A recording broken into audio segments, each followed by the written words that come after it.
Hi, my name is Divya Chander, and I'm the Chair for Neuroscience at Singularity University. I'm also a practicing anesthesiologist. Today we're doing Neuroscience Tech Talk, exploring what the future is going to look like as our ability to decipher the neural code has opened up entirely new vistas on the ability to read and write to the brain. Now, if you ask somebody, what does it actually mean to read and write the code of life, the first thing they'll think of is DNA. That makes a lot of sense. I mean, DNA holds our genetic code. And even more importantly, there have been significant drops in the cost of genome sequencing, which has progressed even faster than Moore's law, making it easier to understand how biological living processes are both encoded and regulated. With that knowledge has come the ability to use technology like CRISPR to find and correct misspellings of the genetic code, and now potentially to use a variation to search for viral RNA, giving us a possible point-of-care test for COVID-19.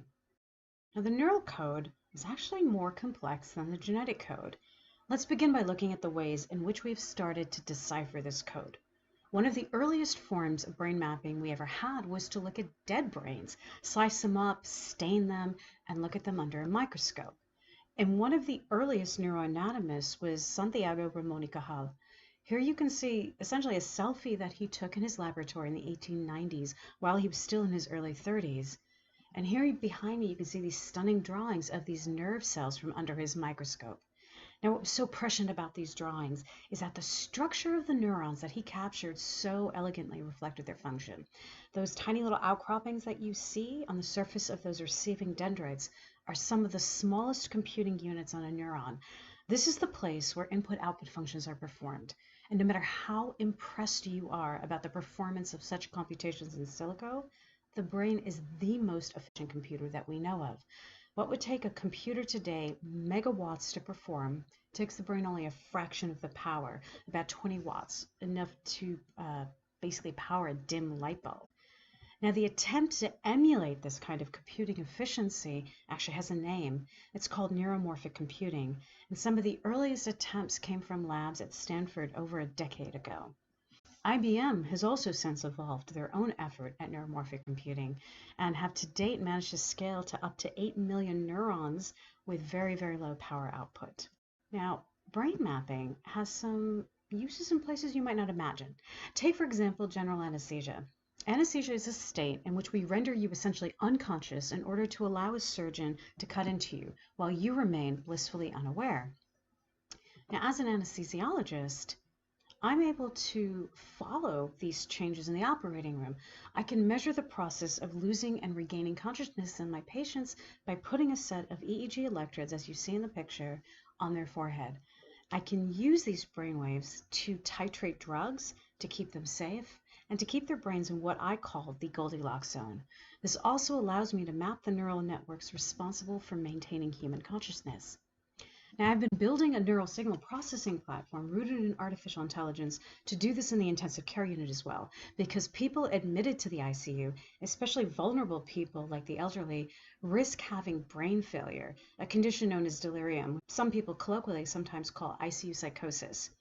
That means even if they're discharged home, they can experience altered consciousness and even unmasked dementia, increasing their risk of death threefold, even if they made it out of the intensive care unit. Now, with the number of elderly people being admitted to the ICU as a result of the COVID-19 pandemic, the number of patients developing delirium is skyrocketing. So what I'm saying is we can use brain mapping to detect and identify these patients earlier and intervene early so that their brains don't undergo this kind of failure. So let's move to other uses for brain mapping. Brain mapping has been incredibly valuable to understanding how the visual system works. I got my PhD doing this kind of work in E.J. Chicholnitsky's lab at the Salk Institute, mapping the outputs of neurons in the back of the eye called the retina. Now, the retina is not simply a capture transmission device. It is a significant processing chip that takes photons and patterns of light in the outside world, filters and computes on this information, and then passes those signals to the brain in a language that the brain can understand. One of Dr. Chicholnitsky's colleagues, Dr. Sheila Nirenberg, is using this knowledge of the neural code to build an encoder and transducer system for the eye, essentially a retinal prosthetic. Now, the encoder replaces photoreceptors that have died or been damaged. This encoder then produces an output in the language that the nerve cells in the eye would have used in the first place, and then passes it along or transduces it to the optic nerve. The optic nerve is the highway that leads to the brain. Current retinal prostheses or bionics do a really poor job of taking images. You can see that image on the extreme right of the baby's face. Now look at the standard retinal prosthetic on the left. You can see that the patterns of light and dark are not very good and not very understandable, but the encoder developed by Dr. Nirenberg does a vastly better job. And interestingly, the transducer is actually synthetic protein encoded by a virus that makes it a really interesting brain-machine interface. So we're going to look at another example of brain mapping in the visual system. In this case, it's kind of like visual mind reading. So this study was carried out in the lab of Jack Gallant at UC Berkeley.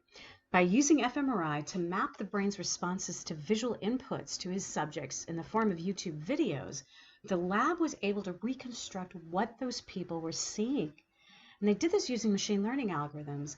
And the researchers were blinded to the clips that were being presented to the subjects. You can see that the potential for these kinds of algorithms is going to improve with our exponential increase in computing power. So similar techniques have been used to reconstruct movement, also to restore it to paralyzed people. One of the most successful examples is by implanting a version of the electrode array that you see here.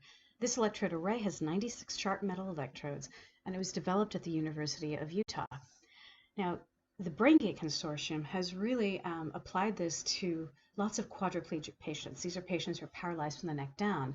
And that array is being implanted into the motor cortex, and a person who can no longer move their arms, no longer move their legs, can still plan movement. And that movement is captured by the array in their motor cortex. The signal is decoded, and it's sent to an actuator outside their bodies. So in this case, the woman in this particular video is directing a robotic arm, in fact, to bring a carafe of coffee to her mouth using her mind alone. Now, this has been really interesting even for some entrepreneurs. For instance, Mark Zuckerberg of Facebook happened to invest and acquire a company that builds brain-machine interfaces because his interest is in driving and interacting with virtual reality entirely through brainwaves. Elon Musk also launched his own brain-machine interface company called Neuralink. Now, for a while, we hadn't heard anything about the company. They had made no announcements, and everybody kind of forgot that they were doing anything. But remember this Utah array with these 96 metal electrodes? You might wonder if the density was enough to record sufficient neural signals, or if those sharp electrodes might actually damage the brain. Well, Neuralink wondered the same thing, and with their team of neuroscientists and bioengineers, they published an announcement last year that they had created a new kind of interface comprised of electrode threads, not 96 threads, 3,100 threads that consumed less power, that had their own custom chips. And here you can see these threads being actually inserted into a proxy for brain. It's called Auger. But notice there's something that looks like a sewing machine needle that's coming down, and it's actually puncturing those threads into the Auger. They call this their Robotic Neurosurgeon, because imagine what it would be like for a human neurosurgeon to try and insert these electrodes into brain matter. It'd be almost like sewing jello. Now, all the examples that I have given you so far are invasive brain-machine interfaces, so you need to be very sick to really want to have one of these devices placed in your body.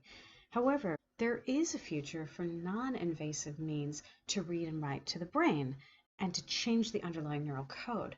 Now here's an example behind me. This is a focus ultrasound, essentially by focusing sound waves from outside the skull to change the firing property of the neurons underneath. You can also do this with electricity applied to the outside of the skull, or even magnets, which can induce electrical fields. It turns out this entire process is not just used for healing. It's not just used for health. In fact, this process may not be entirely benign. If you can record the neural code, you can potentially move it from one organic brain to another, falsely implanting a memory. There's another example that was just published last year. You can recreate a memory from scratch by re-stimulating the neural code in a naive brain, making an animal think it's had an experience it never had. Finally, something else to let you know. August of 2018, white hackers demonstrated that they could hack into a Medtronic pacemaker for the heart and potentially kill a patient by stopping the heart or generating a fatal heart rhythm. And then last year, they did the same thing for insulin pumps, so Medtronic had to issue a recall. They now have an entire cybersecurity division. Where does this bring us to? Clearly, we know that a digitized genetic code, one that can be read and written to like a data file, represents ample opportunities for things like hacking in addition for curing disease. Just note that that same potential exists as we continue to map the neural code. And so as we close, I'd like you to consider some questions. How does the ability to read the brain create the possibility that our thoughts or needs could be read or taken from us without consent? How does the ability to write to the brain not only create opportunities for alleviating disease, but for augmenting ourselves, for making us something other than human? And could read-write functions to the brain make us eminently hackable, controllable? So come find me in the Q&A session. I'm looking forward to interacting with all of you and hearing all of your questions. Thank you.